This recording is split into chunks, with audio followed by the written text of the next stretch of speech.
তো বন্ধুরা দেখুন কিছুক্ষণ গরম করার সাথে সাথে জামার পাতা গুড়টা গলে গেছে। এরপর এখানে দিচ্ছি পরিমাণ মতো লবণ, আর কিছু দেওয়ার প্রয়োজন নেই। তো নাড়াচাড়া করে 4-5 মিনিট ধরে লো টু মিডিয়াম হিটে আমি মোরব্বাটা তৈরি করে নিচ্ছি, তাহলে মোরব্বা রেডি হয়ে যাবে।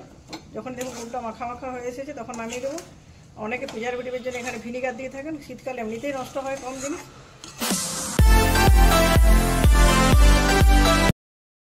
নমস্কার বন্ধুরা, আমার চ্যানেলে আপনাদের সবাইকে স্বাগত জানাই। বন্ধুরা আজকে আমলকির মোরব্বা আমি তৈরি করব। এখন বাজারে প্রচুর পরিমাণে আমলকি পাওয়া যাচ্ছে, বড় ছোট বিভিন্ন সাইজের পাওয়া যাচ্ছে। এটা মোটামুটি দেশি আমলকিগুলো, এগুলো বাজারে যেহেতু এনে ওরা অনেকদিন বাড়িতে রাখে, তারপর আমারও বাড়িতে দুদিন ছিল, তাই কালারগুলো মাঝে মাঝে উপরটাকে একটু লাল লাল হয়ে গেছে, কিন্তু আমলকিগুলো খারাপ হয়নি, পুরোপুরি ঠিক আছে। তো বন্ধুরা আমি আগেবারে আমলকির মোরব্বা বানিয়েছিলাম চিনি দিয়ে, এবারে বানাবো আখের গুড় দিয়ে মোরব্বাটা বানাবো। মোরব্বা বানাতে খুব বেশি উপকরণ লাগে না। এই যে আমলকি, আখের গুড়, সামান্য একটু গা ঘি দিয়ে, সেটা অপশনাল, আপনি ভাজতেও পারেন নাও পারেন, আর কিছু গোটা গরম মশলা, এলাচ, দারুচিনি এগুলো আপনি দিতে পারেন। তো চলুন বন্ধুরা আমি আমলকির মোরব্বা বানানোর রেসিপি আপনাদের সাথে শেয়ার করছি। প্রথম থেকে শেষ পর্যন্ত আমার সাথে থেকে পাশে থেকে ভিডিওটি দেখতে থাকুন। বন্ধুরা মোরব্বা বানানোর আগে আমলকিগুলো 4-5 বার জল পাল্টে খুব ভালো মতো করে ধুয়ে নিয়েছি, আর এগুলো একটু ভাপিয়ে নেবো। তার জন্য আগে থেকে জল বসিয়ে দিয়েছি, জলটা গরম হচ্ছে। আর এই যে ফুটো করা থালাটা দেখছেন, এই থালার মধ্যে আমলকিগুলো এভাবে চাপিয়ে নিচ্ছি পরপর।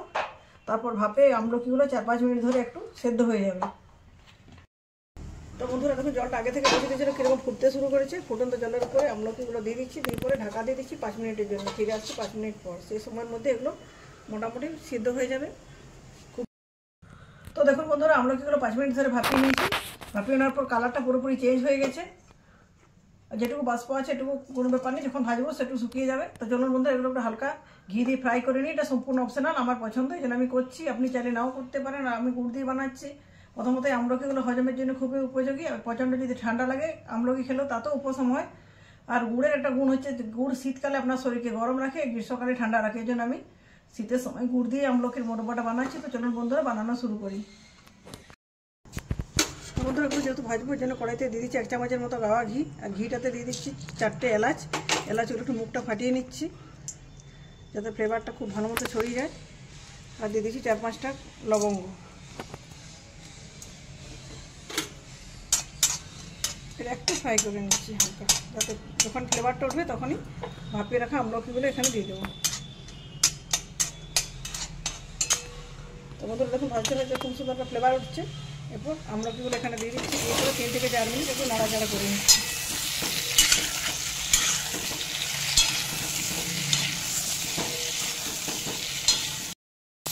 দিয়ে দেওয়ার পর আমলকিগুলো 3-4 মিনিট ধরে নাড়াচাড়া করে নিচ্ছি। তাতে আমলকির মধ্যে যদি অংশটা ছিল সেটা শুকিয়ে গেছে। এরপর দিয়ে দিচ্ছি আখের গুড়। এখানে আমি 200 গ্রামের মতো আখের গুড় দিচ্ছি।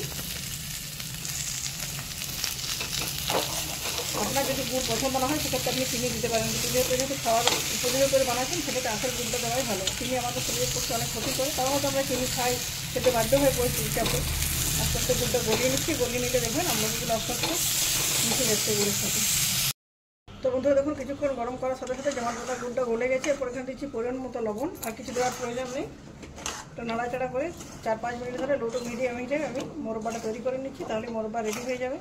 যখন দেখুন গুড়টা মাখা মাখা হয়ে এসেছে তখন নামিয়ে দেবো। অনেকে প্রিজারভেটিভের জন্য এখানে ভিনিগার দিয়ে থাকেন, শীতকালে এমনিতেই নষ্ট হয় কম জিনিস।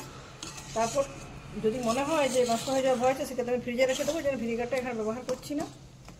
যতই ঘন করুন, যেহেতু আমলকিটা একটু টক, বানানোর পর ঠান্ডা হয়ে গেল আস্তে আস্তে একটা একটু রসালো ভাব হয়ে যায়, এই জন্য মাখা মাখা করলেও কোনো প্রবলেম নেই। তো বন্ধুরা এটা 2-3 মিনিট ধরে নাড়াচাড়া করে তৈরি করে নিচ্ছি। তো বন্ধুরা আরও 5 মিনিট রান্না করে নেওয়ার পর গ্যাসের ফ্লেমটা অফ করে দিয়েছিলাম। দেখুন আমার আমলকির মোরব্বা রেডি হয়ে গেছে।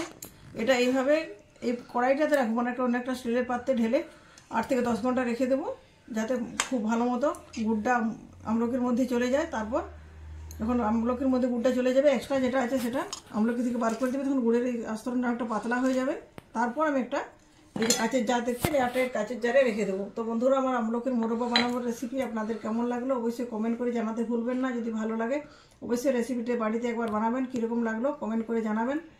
আর আমার চ্যানেলটি যদি এখনও সাবস্ক্রাইব করে না থাকেন অবশ্যই চ্যানেলটি সাবস্ক্রাইব করে ভিডিওটিতে লাইক শেয়ার করে আমার পাশে থাকার অনুরোধ রইল। ধন্যবাদ।